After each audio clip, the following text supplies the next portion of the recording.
coming to tonight's event. My name is Benny Kaiser. I'm the director of the Global Warming Policy Forum. Obviously, you're all very excited to hear what happens now that we are no longer in the EU, almost. But what are the implications for energy and climate policy in the UK and the EU? And the person who will give this talk tonight is Professor Campbell, who is a law professor at Lancaster University Law School, and he is writing about the implications of climate regulations and climate law for a number of years, and has been very critical of the way people have underestimated or haven't read the small print, let's put it this way, the small print of all the climate rules and regulations. So it's a great pleasure that I hand over to you, David. And we'll have about 25-30 minutes for this talk, and then we have a long Q&A session.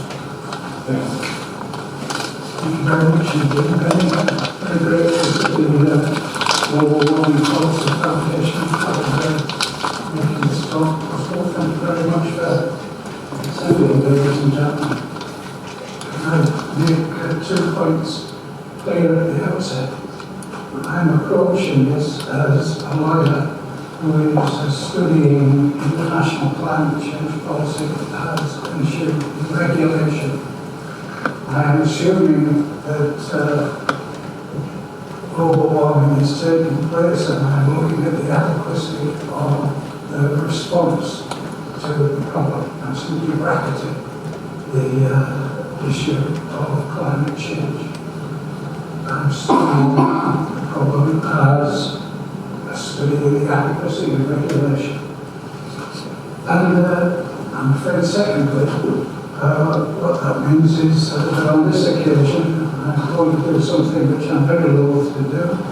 I'm going to look in quite a detailed way at the text of the relevant documents, and it will appear, the relevant bits of text will appear on the screen, but because I think for some of you it may be a bit difficult to read it, I hope you'll bear with me.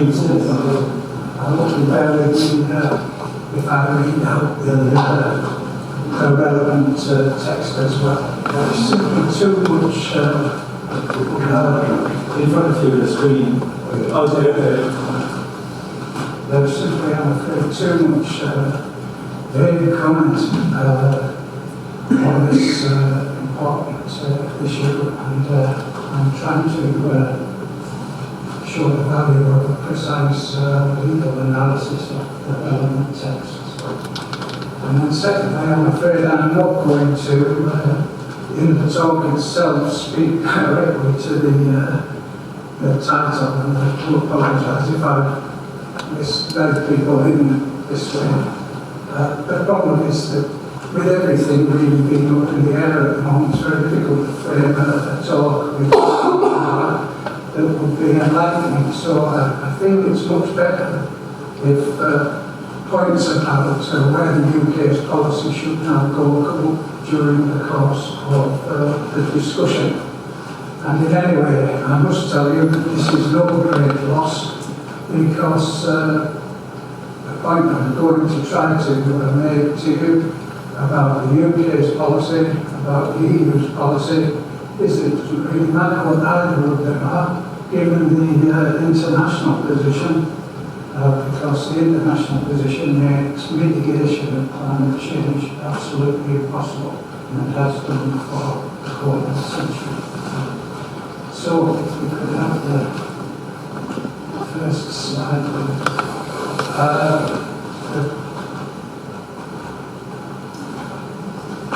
The belief that I'm trying to address informs the vast majority of official documents on the UK's position. It's there in the work of the Committee on Climate Change, on debt documents, the select committee documents. But I am going to refer you to what I think is a fair statement of the position that I am going to criticise.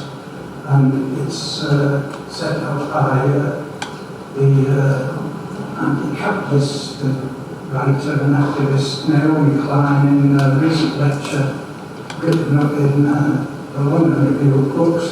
And in essence, the Paris Agreement commits to keep the warming below 2 degrees centigrade. Ms. Klein then goes on to be extremely critical about 2 degrees centigrade as inadequate. It's a position that's generally held, I think, widely held. And she goes on to talk about the 1.5 degree target that is also mentioned. But the distinction that she draws is that she believes that the Paris Agreement in some way commits us to keep the warming below 2 degrees centigrade. And her criticism is that there isn't a commitment to the 1.5 degree target. I'm not going to talk at all about the merits of these targets in any direct way. The point I want to make as a lawyer studying the Paris Agreement is to tell you that this client is totally mistaken about the Paris Agreement setting the 2 degree target. It doesn't set any such target, it sets no target at all. And the distinction she's drawing between the 2 degrees and the 1.5 degree targets meretricious. Set.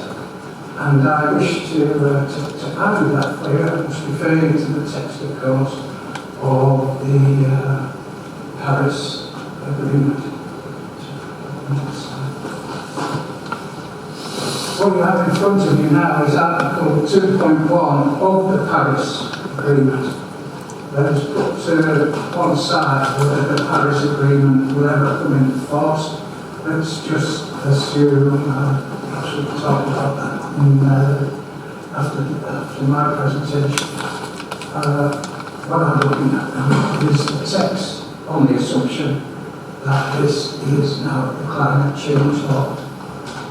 What we're told in Article 2.1, which is part of the Paris Agreement, which Ms. Klein and others have in mind, we're told that this agreement, in enhancing the implementation of the Convention, that's the framework convention on climate change, including its objective, stabilise to prevent dangerous anthropological interference, aims to strengthen the global response to the threat of climate change in the context of sustainable development and efforts to eradicate poverty, including by 2.1a, holding the increase in the global average temperature to well below 2 degrees centigrade or pre-industrial levels and pursuing efforts in connection with the 1.5 degree target. This is not an agreement of the 2 degree centigrade target. It is an agreement to aim to strengthen the global response to the threat of climate change, to which part of the as part of the aspiration, the 2 degree centigrade target is mentioned, but it is not a commitment to the policy of staying below 2 degrees centigrade. 2 degrees centigrade is not established as a target. There is no then schedule of emissions reductions that might be undertaken to meet the 2 degree centigrade target. What we really have, although it must be said that the drafting is misleading and does convey an illusion of concreteness, we have a statement of an aspiration that we are aiming to strengthen the global response to the threat of climate change. That is what the Paris Agreement agrees. And the 2 degree centigrade, in one sense, is mere surplusage. It is an illustration of part of the aspiration. What on earth do you say about this? How do you come to terms with the Paris Agreement, having at its core a main statement of aspiration? The first thing that must be acknowledged is that this is where we are after 25 years of climate change negotiations. After 25 years, all we've managed to establish is an aspiration. Nothing more. Well, how can this come about? How can we be in what seems to be a situation of really complete regulatory failure, where after 25 years we've been unable to actually agree on free target or emissions reductions, or even for a target concentration of CO2 in the atmosphere that would lead to the achievement of the 2 degree centigrade target.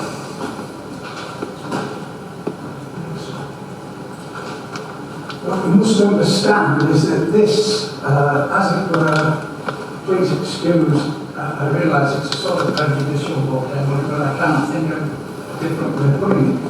What is, why are we left with just this woolly aspiration after 25 years of climate change negotiations?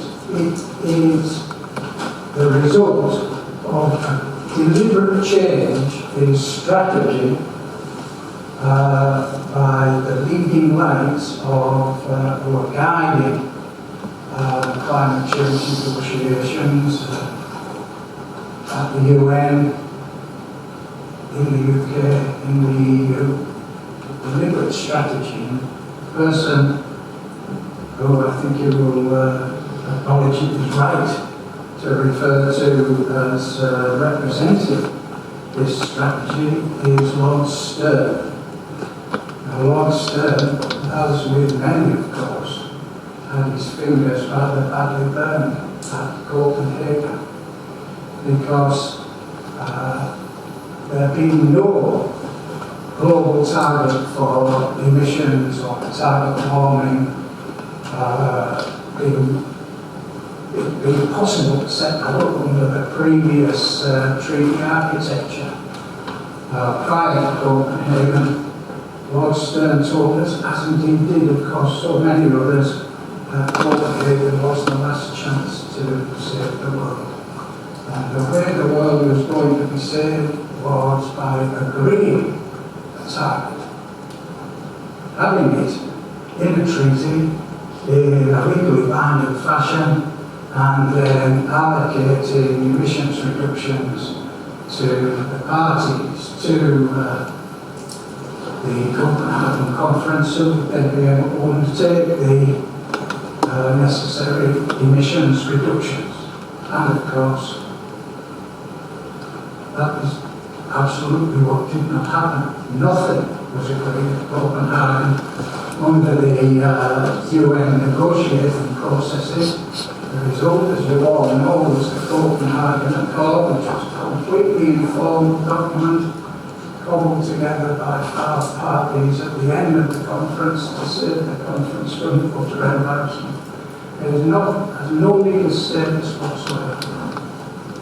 And I think the conclusion was drawn by many parties, including very influential parties guiding the climate change negotiations, that it was time for a change of approach.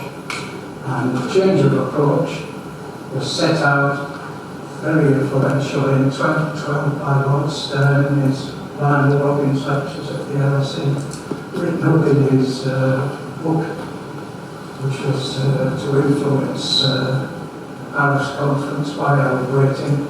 And here is the nub of the change strategy.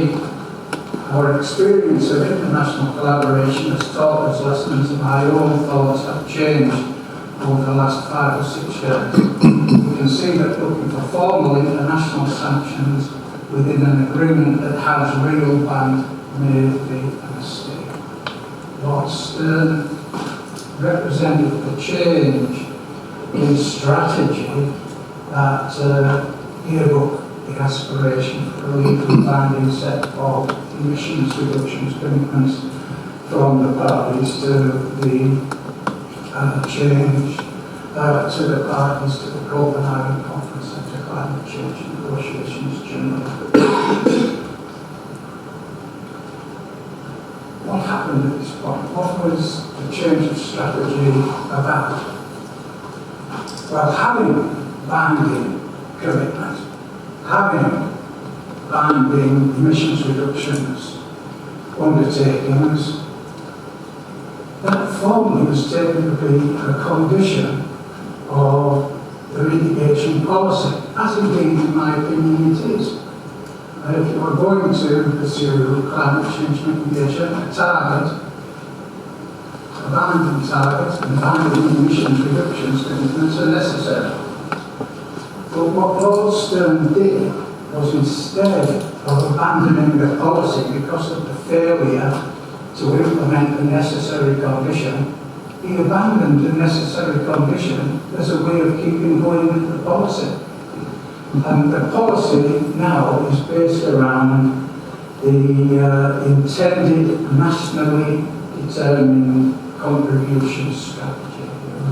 There is no binding commitment, but parties are invited, rather as they were under the notification procedure at Copenhagen, to say what they are going to do. And most parties have indeed submitted one of these INDCs. And the INDC is most unusual in international climate change law in that it is a legal instrument that actually does what the name tells you. These are intended contributions, but they are nationally determined. Each party to the negotiations makes their own mind up. And the goal of coordination, the goal of commitment, it's been abandoned. And that's what the Paris Agreement does.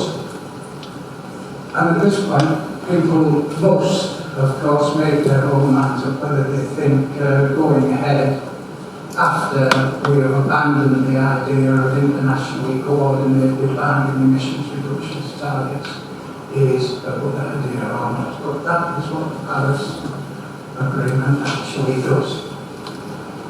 And I'm afraid to those who might be inclined to still pursue the matter, I have to tell you that further legal analysis of the document shows that the situation is far worse than it appears to be. It appears to be weak so far. How is this the case?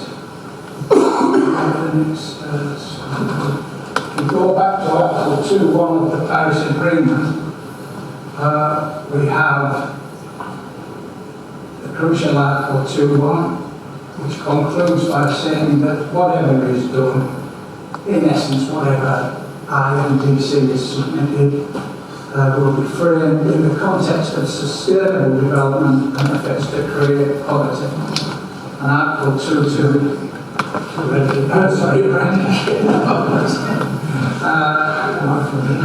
and 2.2 goes on to say that the agreement will be implemented to reflect equity and the principle of common but differentiated responsibilities and respective capabilities in light of different national circumstances.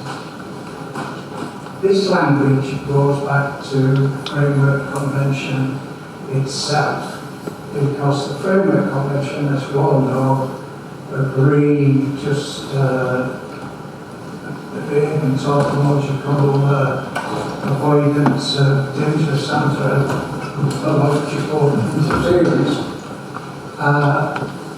and then set no targets. And no global emissions reductions targets have ever been set. The Kyoto targets did not amount to a global structure. And perhaps we can talk about that in the questions if you would like to go into that more detail. The reason that there was no global structure for emissions reductions is that the Framework Convention stipulates that there can be no such global structure because it exempts the developing countries from being subject to binding commitments unless they voluntarily decide to do so. Article 4.7 says the extent to which developing country parties will effectively implement their commitments will depend on the effective implementation by developed country parties and then the commitments of the developing countries will take fully into account that economic and social development and poverty eradication are the first and overriding priorities of the developing country parties. This is a categorical permission to the developing countries to privilege poverty eradication and economic growth over emissions reduction. And the developing country parties, of course, include the newly industrializing countries, including China and India, and those countries are, of course, China in particular, being principally responsible for the large growth of emissions since the 1990 baseline, and their projected emissions through to 2030 will make any reductions impossible, never mind actual reductions that might approximate to the 2 degrees centigrade or the 1.5 degrees centigrade target. There is a lot of regret that climate change law has not managed to yield reductions commitment. The point about it is not that it's failed to reach an agreement, it has reached an agreement. It's there in 4.7, but the agreement is to allow the newly industrializing countries to emit as much as they want. That is the legal position. The strategy, of course, as you all know, is the common differentiated responsibility strategy. As a matter of climate justice, the developed countries take on the principal burden of emissions reduction, but the developing countries, including the newly industrializing countries, have never had any caps placed on them. And Article 4.7 tells you that they cannot have any caps placed on them. And all subsequent climate change law is a story of them not having any caps placed on them. The responsibilities of the newly industrializing countries under the common but differentiated responsibility strategy is so differentiated that it doesn't exist. They have no such responsibility, and they have a categorical permission to put economic growth and poverty eradication first.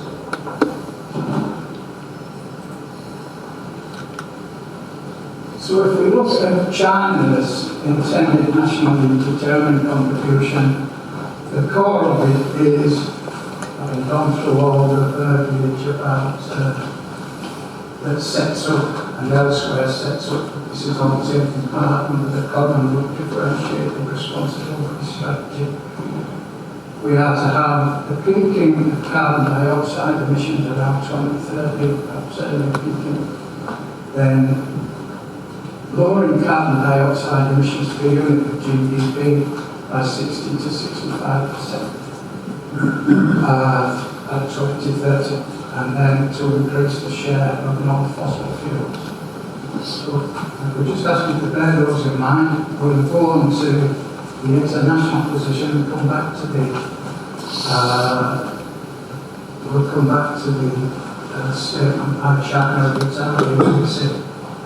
This is Article 4.4 of the Paris Agreement, and what it says, please, if I can just ask you to read particularly carefully. Developed country partners shall continue taking the lead by undertaking economy-wide absolute emissions reduction targets. Developing country partners should continue enhancing their mitigation efforts and are encouraged to move over time towards economy-wide emission reduction. Now please take the first sentence. In the first sentence we are told that developed country parties will undertake absolute emissions reductions. Now absolute emissions reductions are reductions that actually reduce. They are reduction of the absolute amount of CO2 that is emitted.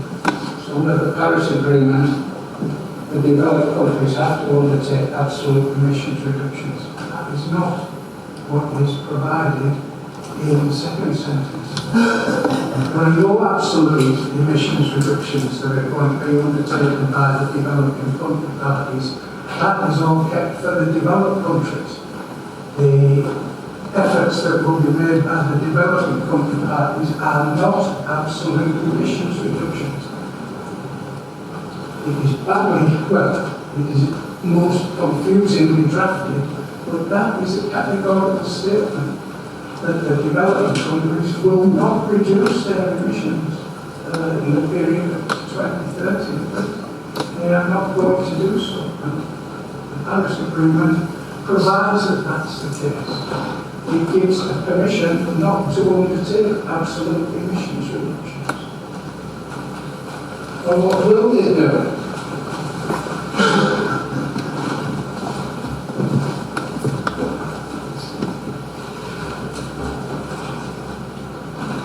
This is China's intended INDC again, and you will see that the language is extremely similar to the language that later formed the basis of the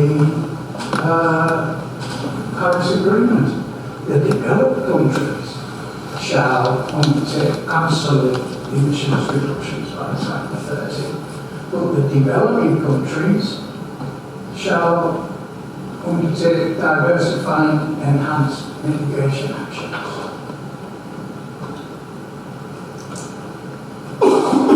Which are quite distinct from absolute emissions reductions.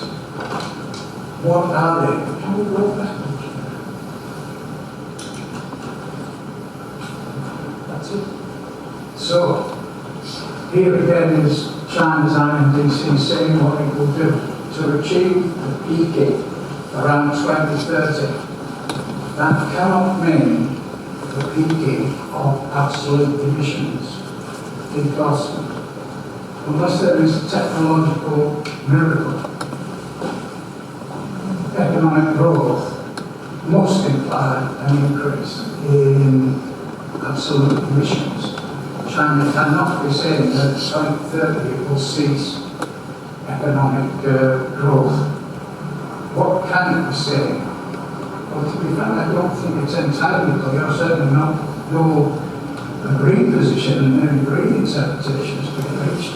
In my opinion, what China means is that its meteoric rate of economic growth and corollary meteoric expansion of the amount of CO2 emissions, that will slow down by 2030. They won't pursue such meteoric rises of growth of GDP and of CO2 emissions. And that is consistent with the other two parts of their undertaking. So lower carbon dioxide emissions per unit of GDP by 60 to 65%. That, of course, is carbon intensity. As you all know, broadly speaking, economic growth and emissions are positively correlated, but with technological improvements, the rate at which we produce emissions to achieve a certain growth of GDP marginally falls. That is carbon intensity. And China is saying we are going to achieve a lot in terms of carbon intensity. Is this good news for the mitigation policy? It's a disastrous statement for the mitigation policy. because China is not going to hold its industrial and its energy capacity at the current level and then replace installed capacity with lower intensity plants. It's not going to keep the same size generating capacity. Its plans are to massively increase its generating capacity, at least to double its generating capacity by 2030. The figures, as you know, are all highly controversial, but at least you can say it's going to double it. And in the course of doubling it, or whatever massive increase is going to take place, then of course its carbon intensity will fall, because the newly installed plant will be less carbon intensive than the older plant. But this is all additional. China's overall capacity, generating capacity, will grow enormously, and in the course of that, the overall carbon intensity of its generating plant will fall. But the fall will be achieved by a massive expansion of the amount of absolute CO2 emissions. And in this, what appears to be a positive target is actually the statement that China's absolute emissions are going to grow astronomically between now and 2030. As part of the decline in carbon intensity, China is planning to increase the share of non-fossil fuel to its energy mix. But although far too much is being made about this, we must put that in the context of the overall huge growth in the absolute emissions that are going to take place between now and 2030, in which fossil fuels remain absolutely preponderant. If you increase your share of non-fossil to 20, even my maths leads me to conclude that that means fossil fuels are 80% of China's energy mix, and that energy capacity will be at least double between now and 2030.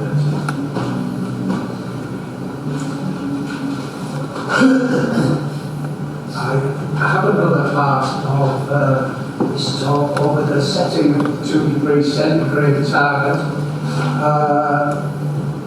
But as I'm so badly overrunning my time, what I will do is try to just sum up the lessons of the Paris Agreement as I set them out for UK and EU energy policy, even though we don't know what the correlation between the UK and the EU is going to be in the light of recent events.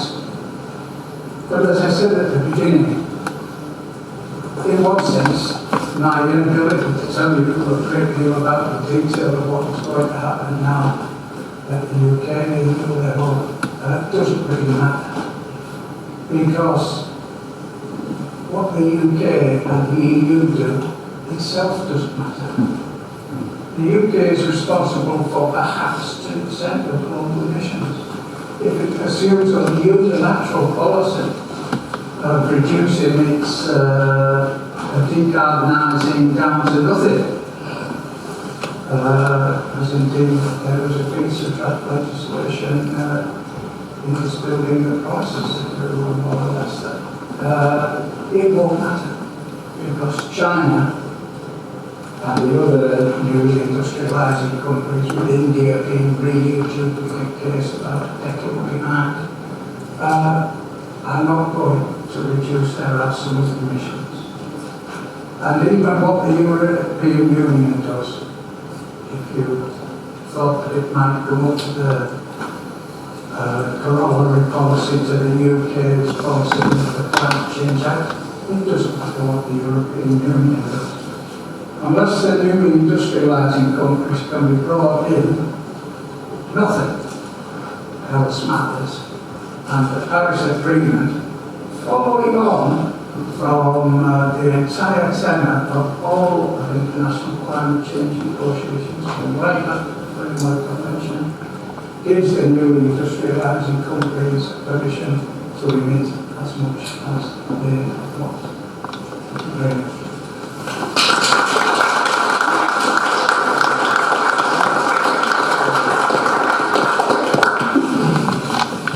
Thank you very much, David. We'll open the debate right away, so any questions, please raise your hands and you just say where you're from, your name, yes, please. Simon Evans from Carltonbury. Can I just check with you, in the paragraph you pointed to, Article 4, Sorry, speak up. you pointed to Article 4 and suggested that developed countries were required to set actual emission reduction targets. Can you just go back to that and tell me about the should that's in that non-binding requirement? Can you imply that it was binding? I've just found the right. And while you're finding that, can I also ask, are you suggesting that China won't meet its commitment to keep emissions?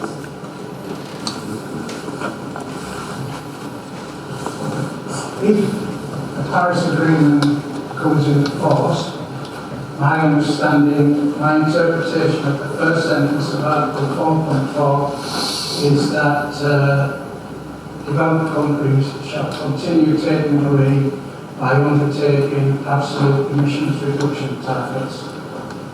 But, sorry to interrupt, the version that you have up there says shall, which is a binding requirement.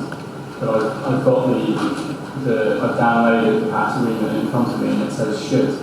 And in fact, I don't know if you were in Paris, but that was one of the key issues that occupied negotiators on the final night, and actually it was changed and it was should. Please, I can only say I updated this from the UN website, and but anyway, please, whether it's shall or should.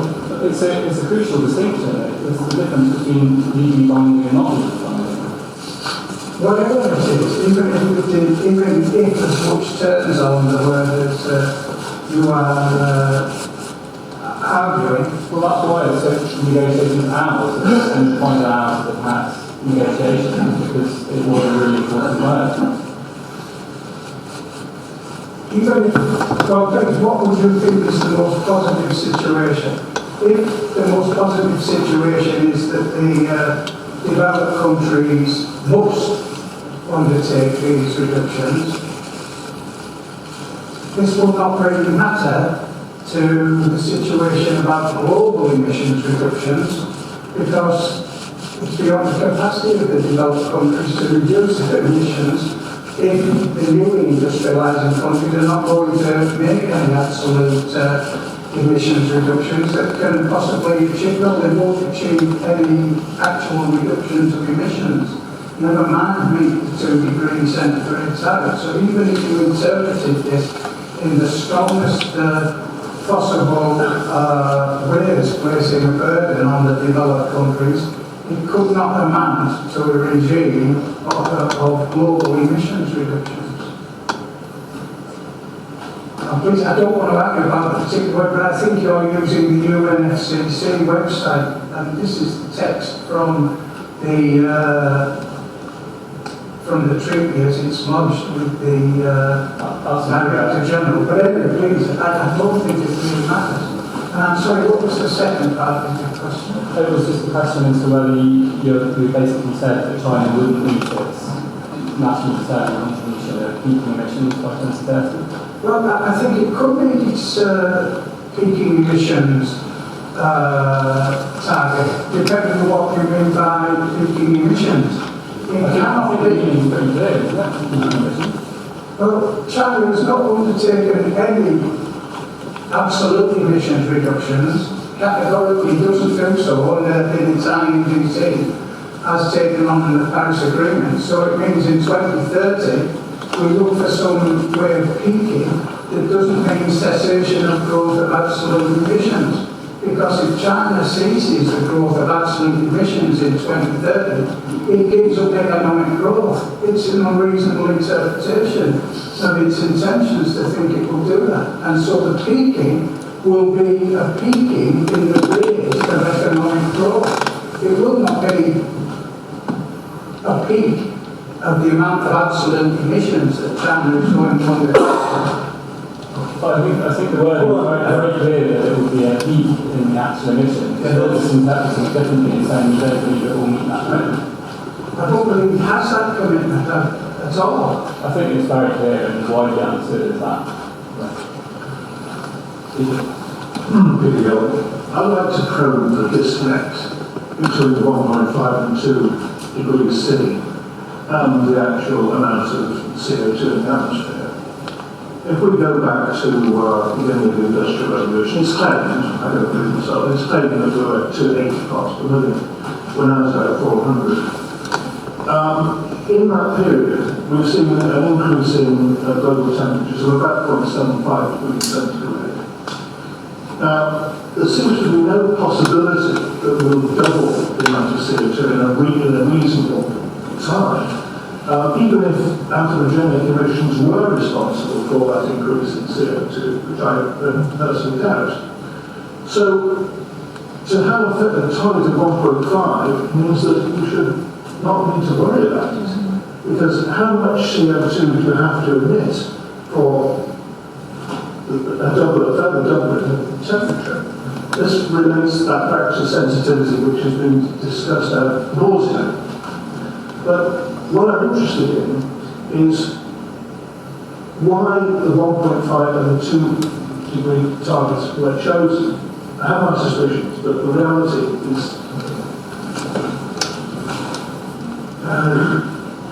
If Benny will allow me, simple, give a brief. Well, I'll be absolutely brief. Yeah, sure. The 2 degree centigrade cannot be derived from any of the publications that the Intergovernmental Panel on Climate Change. Can you go right quickly again? All the assessment reports have many scenarios, but the Intergovernmental, go back one.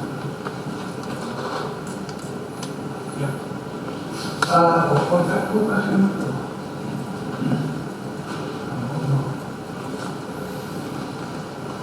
all of the assessment reports, which is focused on the mitigation report or the synthesis reports, we go through all the various scenarios, but they do not engage in any discussion about the choose between the scenarios.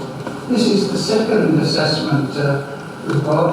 The examples do not represent any form of recommendation about how such stabilisation levels might be achieved or the level of stabilisation which might be chosen. Why has 2 degrees centigrade been chosen? It was chosen at the 1996 meeting of what we now know as the Council of the European Union, at the meeting configured for environmental matters. The UK was represented by John Homer and was. And it was fitted. The meeting was not a massive public meeting. It had all sorts of things on its agenda. Zoos and non-road capable transport and humane trafficking of wildlife.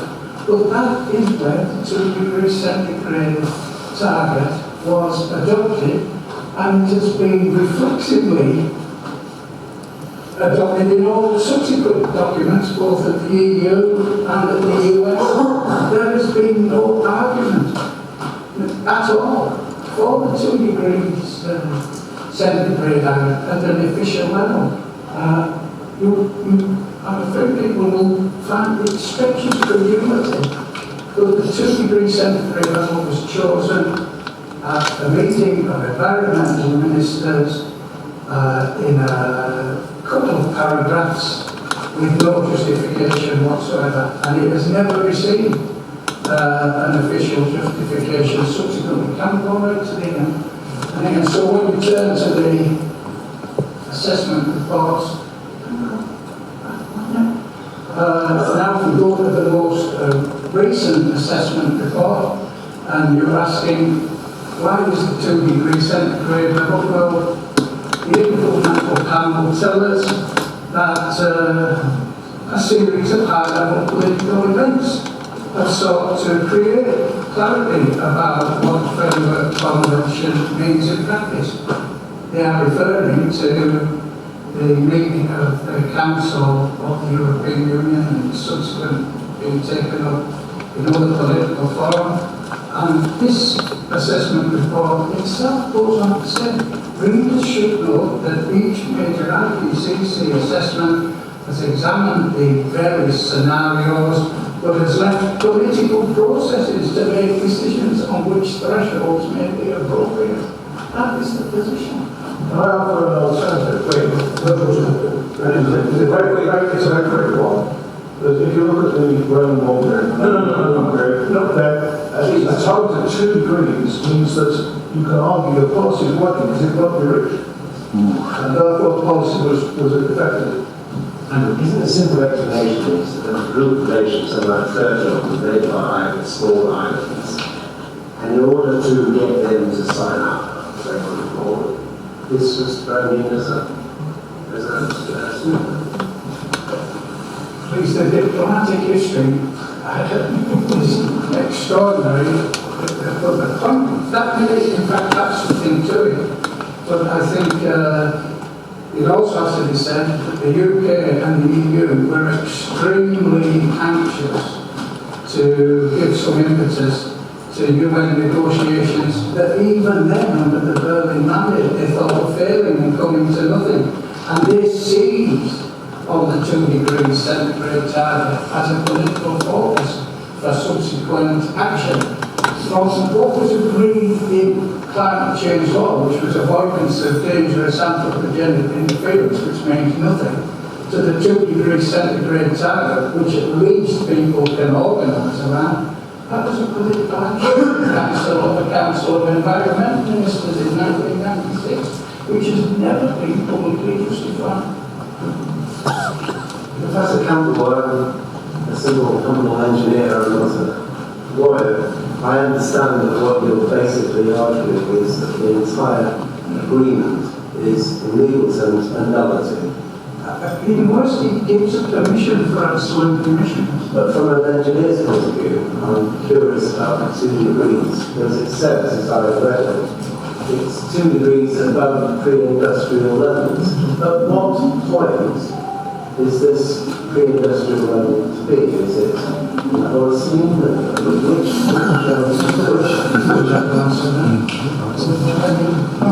Well, it's basically 1850. I think there's a date that says It's before the idea is before the Industrial Revolution.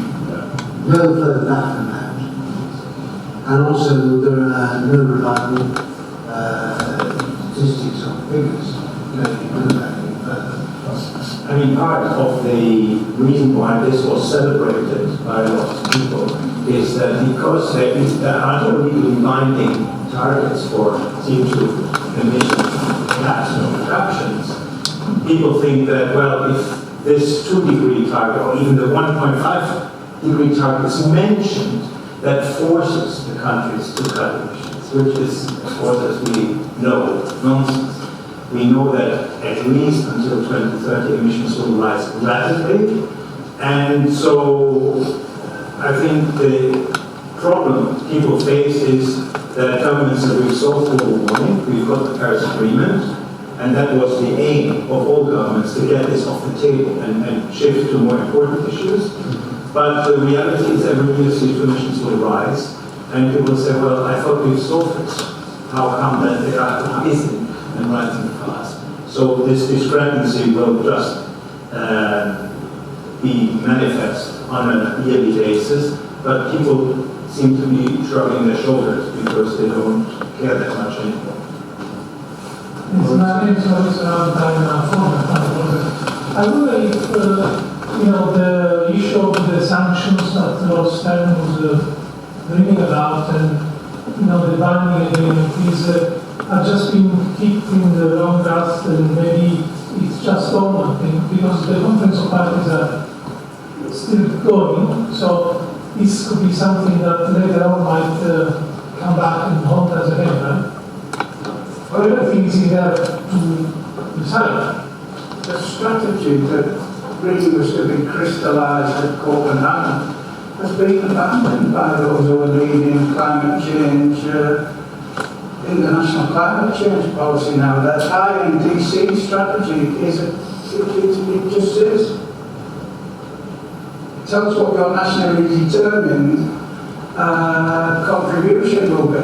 There may be, of course, some informal coordination, but it is a complete and categorical abandonment of the policy of actually having coordinated international emissions reduction schedule that did not take place at Copenhagen, and this is how the mitigation policy has been kept on, how the show's been kept on the road by abandoning what previously was thought to be an essential condition of the policy, which was to have a binding schedule of reduction. It really is. Please, people must make their own minds about it. I'm just trying to say what the legal position is under the Paris Agreement, and it is the complete abandonment of what most people think international climate change policy is, which is trying to get some binding emissions reductions commitments that will lead to 2 degrees centigrade. That is not what the agreement is. It is the opposite of that. I think what we've just said, to some extent, answered the right thing to say. But it seems to me the wording of all these things we put up on our screens is so vague, and in the light of this and in the light of that and so on and so forth, that nobody is, by virtue of these things, actually committed to anything at all. And secondly, of course, even if they were committed to something, there's no sanction, there's no enforcement mechanism. And so what does it all matter? Well, with respect to the second point, I think people must make their own minds up. You have to decide whether you think it's worthwhile getting involved in international law or not. Because, from the jurisprudential point of view, the difference between international law and national systems of law is there is no sanction in international law, except for diplomatic exceptions. I myself think international law is a very worthwhile instrument, but it does not have sanctions. But in my opinion, there is, as for the vagueness of the wording, that partially comes from the nature of these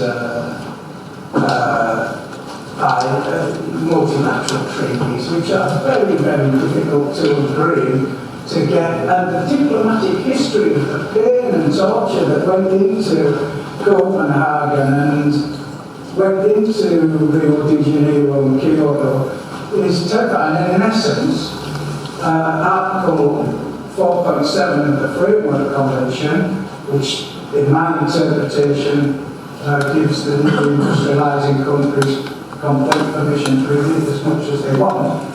China and India simply would not have signed.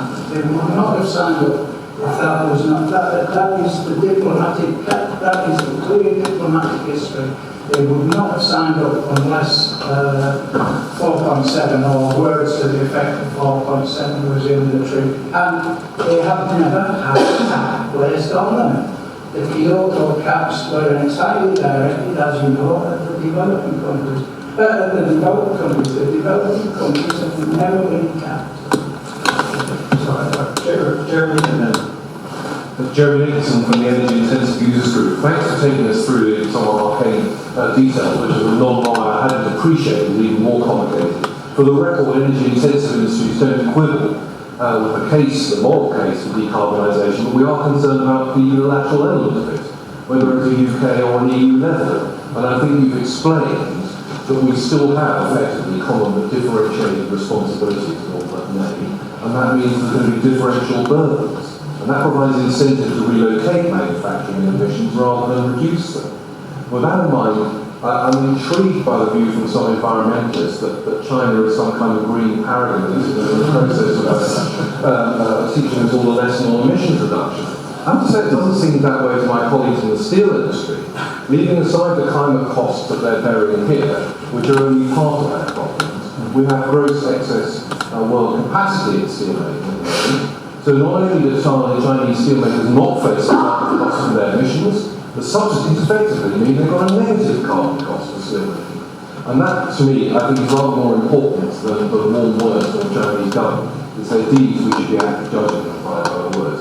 One last comment. Article 28, I believe, allows the signatories to give a year's notice to quit. So irrespective of the interesting discussions we were having earlier, is it not the case that no treaty can be regarded as binding if you can voluntarily, albeit at the risk of your reputation, walk away from it at 12 months' notice?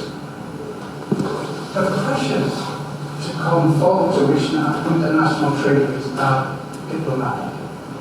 And you can either say that means that international treaties are useless, or you can say, as I would say, that they can have a very positive value as long as you realise what you are, what it is possible to achieve. And unfortunately, we don't have to scratch our heads very long to think of statesmen who have got massively carried away with what they think they can achieve by getting some crummy agreement at the United Nations or some other level.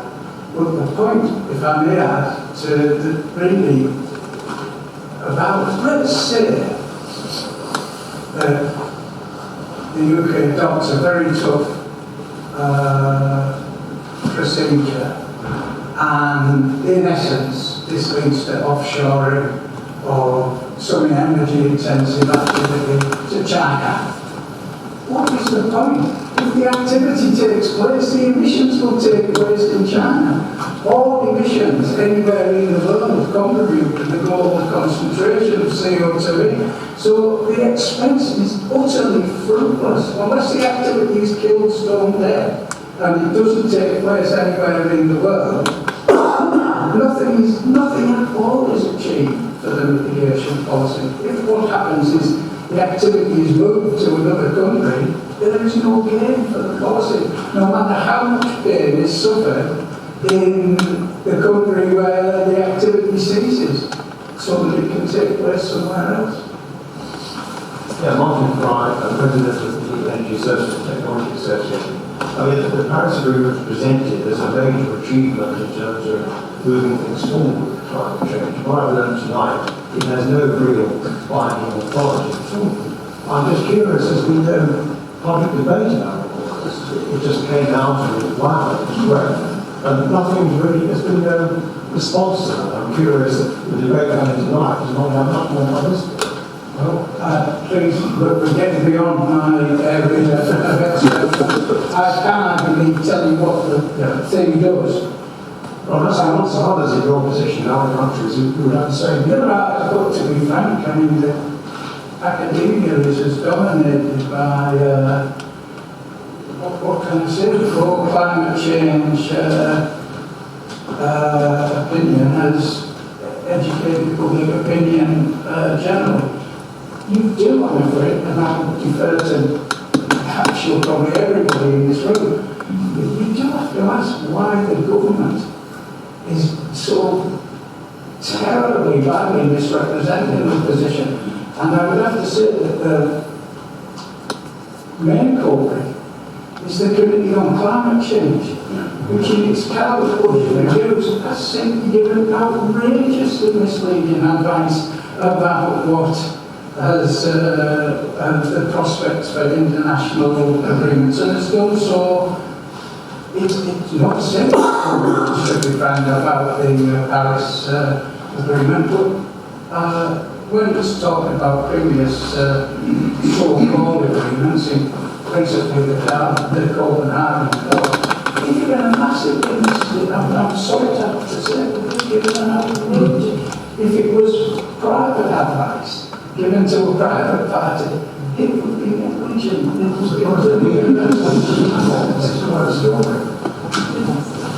Yes, I'm a researcher and campaigner. This is a question for all of the panel, and particularly interesting for all listening views and possible. I'd just like to read out a section of the speech given by Andrew Leadsom, the Energy Minister fellow Vote New campaigner and now Conservative Party leadership contender, that she made in campaigning for the Leave vote. And she said that the fact is that we are world leaders in the development of new low-carbon technologies.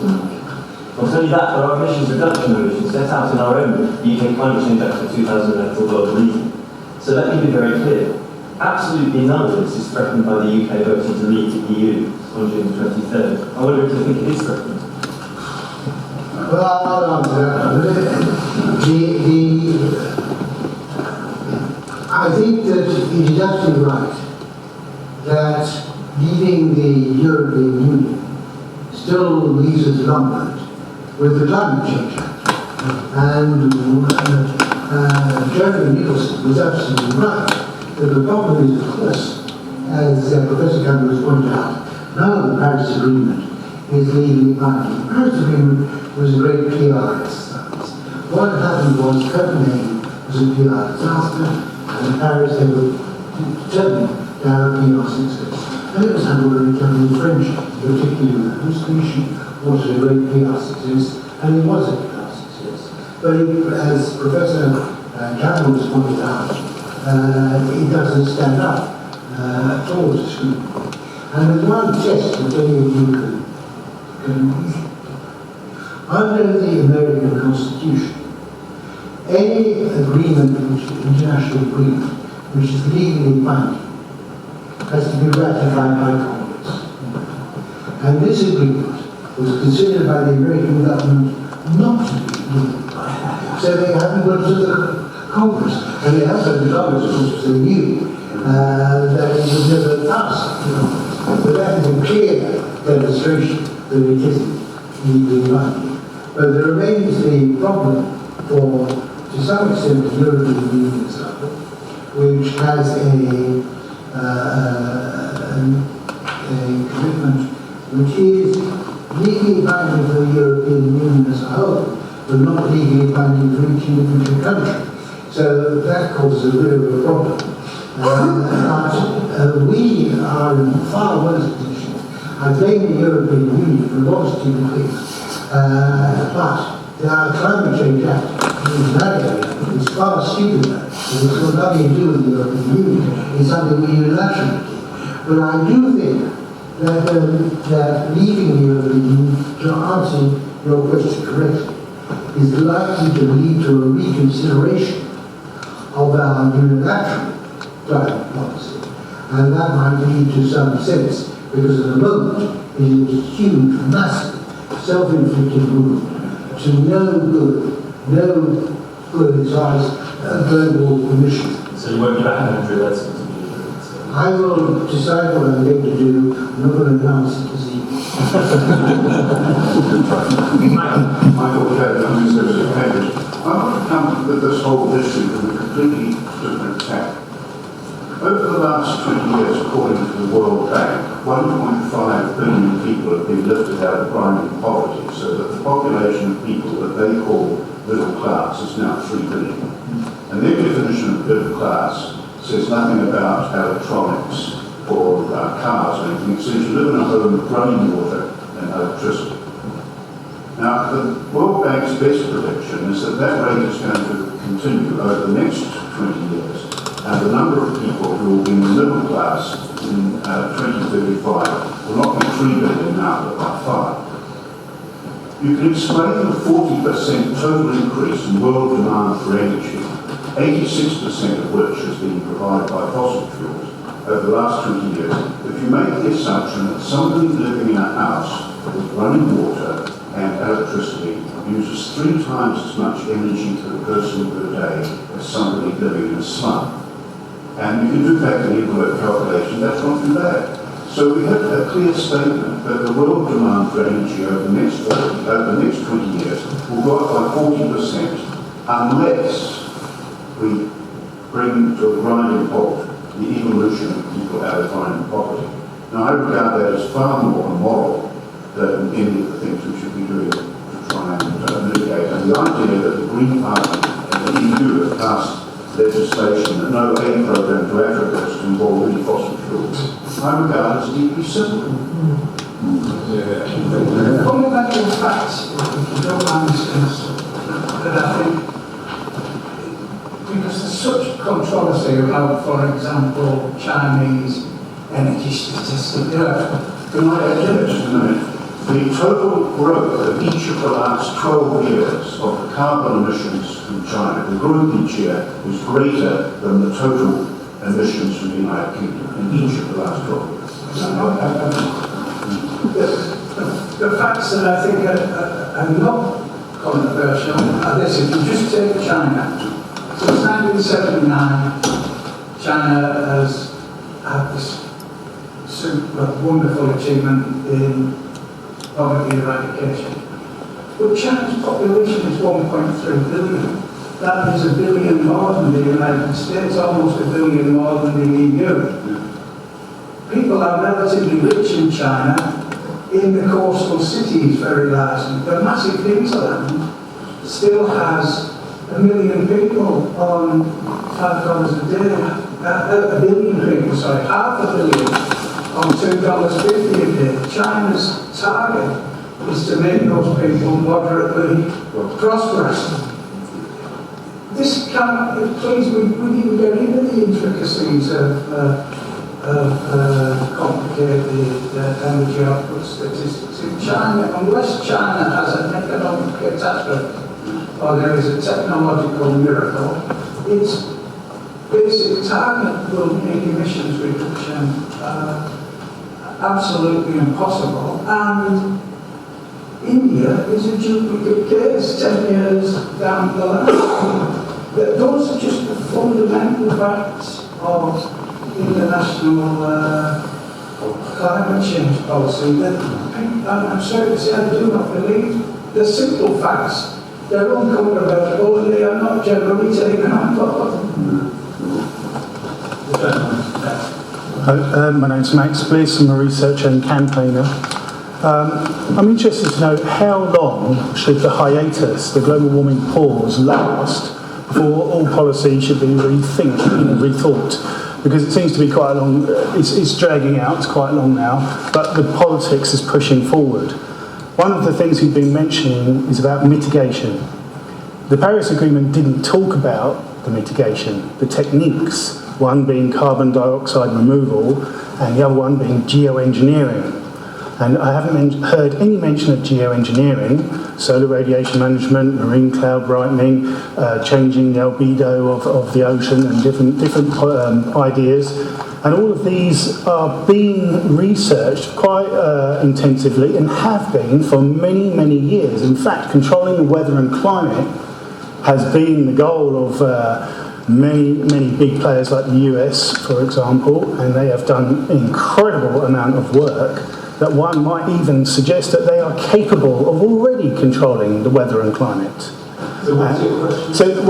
The thing is, we talk about mitigation. What happens if the geoengineering has already been happening?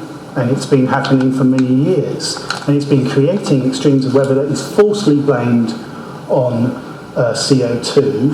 But CO2 gives a political drive for changing society. Now, if you look at sustainable development, which was mentioned earlier, that's a global agenda to be implemented at a local level. So that's a global plan. That means globalization. That means the beginning of global governance, and it means the end of democracy. It means... I need to come to the question. Okay. Well, it's kind of slow. Yeah. Well, yes, but these, the thing is... Not a question. Okay. It's not a question. I'll try to get to the question, you're right. Pre-industrial times was known as the Little Ice Age. Temperatures have gone up 0.75, the man said there. So is this normal? Okay, I think it is not really relevant to the issue. It's not really relevant to Professor Campbell's talk, which is about the legal status of the Paris Agreement. Okay. Could I just add one point about China? Okay. Should the Brexit situation give the UK an opportunity to put tariffs on the massive marketplace saturation of Chinese goods? I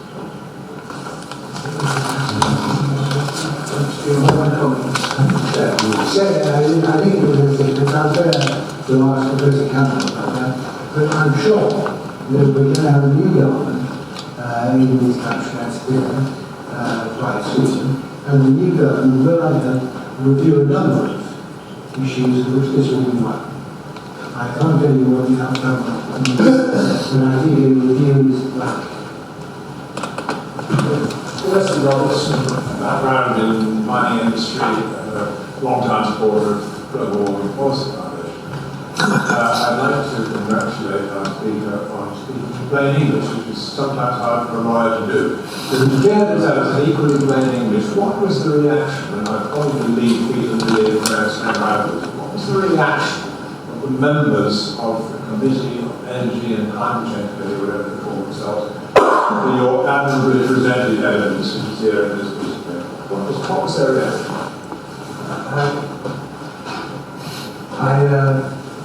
I offered to give oral evidence, but I'm afraid my offer was not taken up. But of course they printed the written evidence, and the written evidence is please excuse me, I'll put it this way, it was dismissed in a line of the report that seems to me to be evidence, even what is said just in the line is evidence that the evidence wasn't actually read by the members of the committee. And that's what's happened with my attempts to present evidence to various committees. Please don't give up. Thanks, journalist for the climate website. Could I ask Professor Campbell, how many of these UN climate conferences have you attended, and how many of the sort of diplomats and everyone taking part have you spoken to? And the panel, when you think back to the 2008 Climate Change Act, I think it was 6 MPs, 5 or 6 who voted against it. Does the panel have any sense about whether that number would change now, if there was another sort of attempt to either sort of block it or take it down? Do you have any idea of the support or opposition to it? I'm afraid I must disappoint you. I've not been to a climate change conference and I have no intention of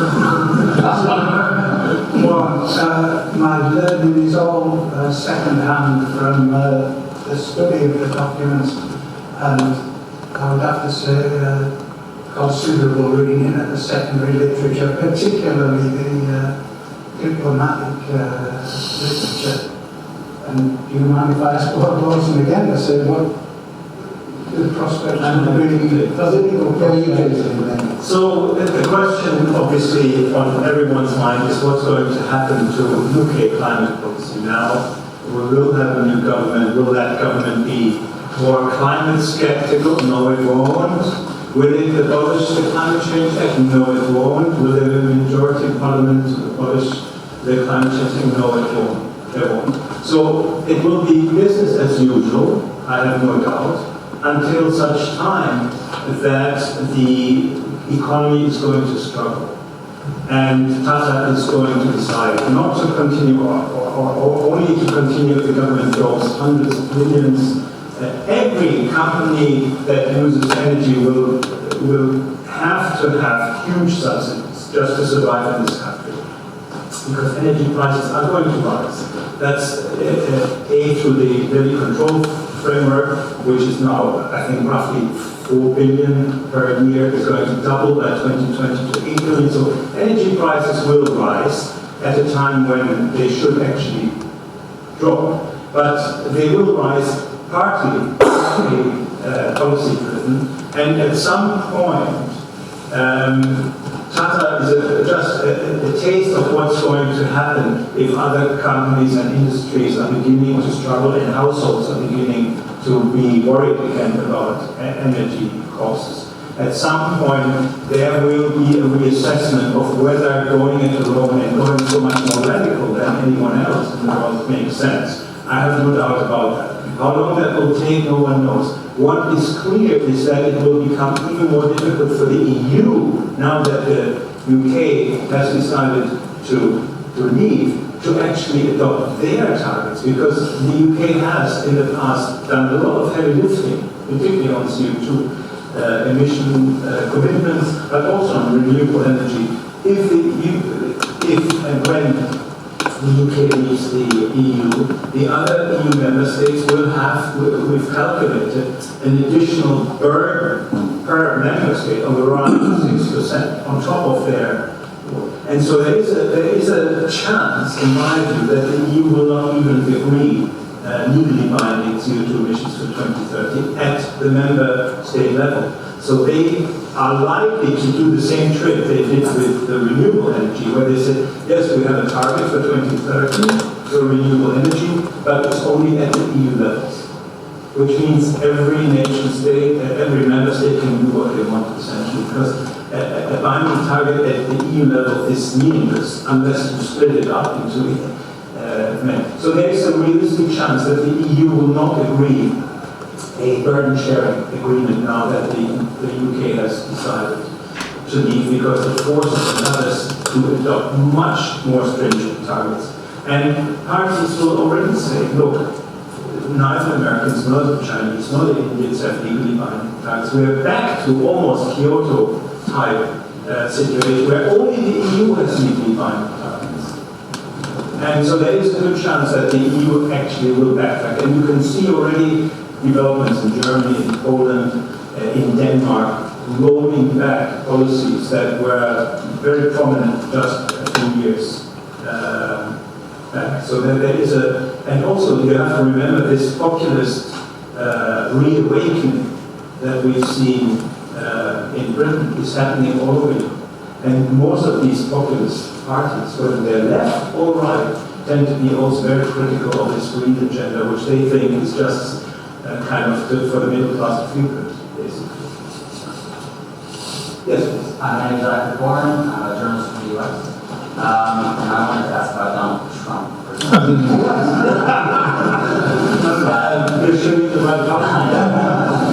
He has said that he would tear up the Paris Agreement if he was elected president. I was wondering, well, is that possible, and what does the prospect of the Trump presidency mean for global economy?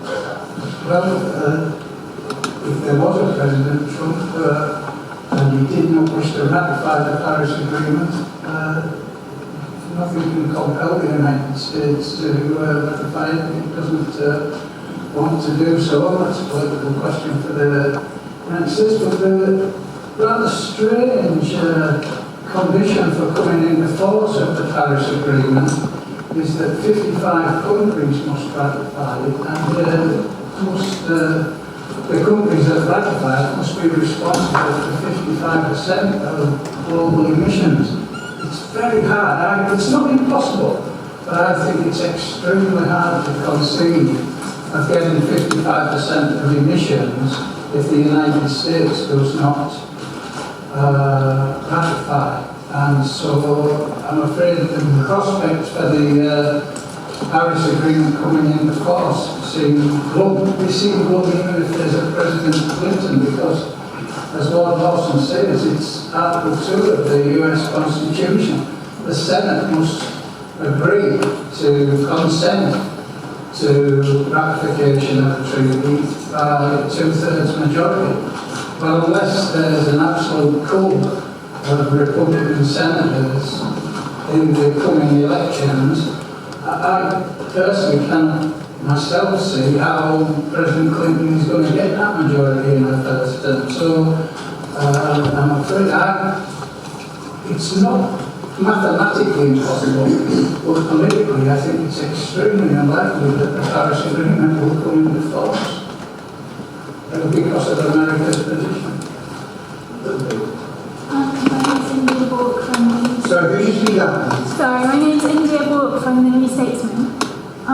Do you think one of the things the government will need to review post a Brexit is its commitment to the fifth carbon budget? And if so, are you able to articulate any particular grounds for such a review? Sorry, no, there you go. Please have me. George Evans, the right why, again, I would say this, I think that it is sensible for the government to review this whole area for a number of the reasons that have been stated during the course of this discussion. That it is extremely damaging to the United Kingdom economy and the people of the United Kingdom, particularly the poor people of the United Kingdom, to no conceivable overall benefit. As Professor Campbell has pointed out, and as Professor Kelly pointed out too, the pressure on development countries to slow down the energy I don't think we can accuse, but the pressure on them to slow down the development by cutting down the use of the cheapest and most reliable energy source that there is basically immoral because of the huge damage it will make in terms of premature death, in terms of avoidable disease, and in terms of the other ills that poverty brings. So I am glad this common differentiating as possible lets the developing countries off the hook. Because I think that the developed people in the developing countries, if they were not, fortunately, they're not, it would be positively immoral and forcing them down this path, not because of just the economic cost, but the shared human cost.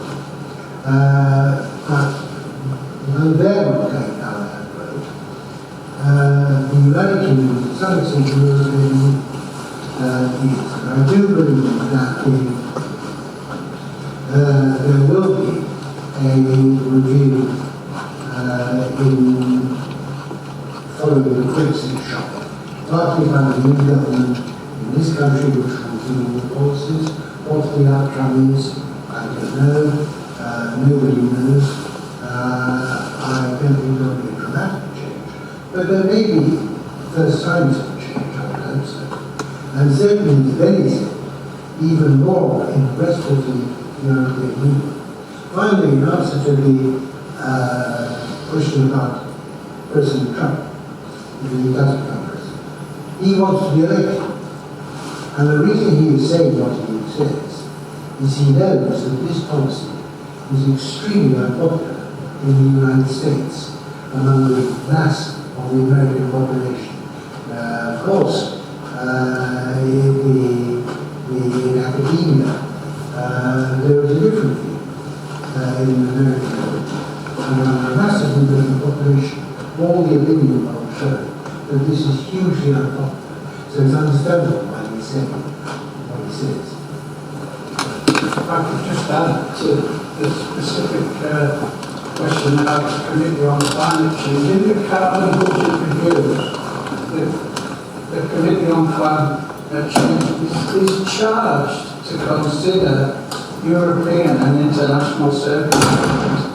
In the fourth carbon budget review, the Committee on Climate Change advised the government that the necessary agreement would be reached in Paris. The necessary agreement has not been reached in Paris.